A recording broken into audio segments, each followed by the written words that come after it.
Hello मित्रांनो, तुमच्या Marathi Dick चॅनलवर स्वागत आहे। मी तुम्हाला मराठी डिक चॅनलवर रोज नवीन इंग्रजी शब्द शिकवणार। तर चला समय नसण्या करता आजच्या व्हिडिओमध्ये शिकूया इंग्रजी शब्द। मंक।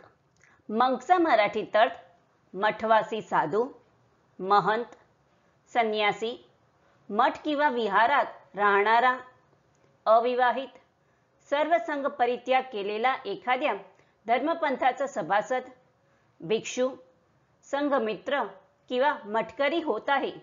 मंकला आपण वाक्यात प्रयोग करून बघूया।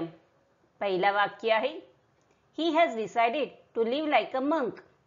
दुसरा वाक्य आहे I met a Buddhist monk in Dharamshala. तिसरा वाक्य आहे he renounced the world when he became a monk। चौथा वाक्य आहे Buddhist monk sat with folded palms। Friends, व्हिडिओला लाईक, शेअर आणि कमेंट करायला विसरू नका आणि चॅनलला सबस्क्राइब करा। Thank you.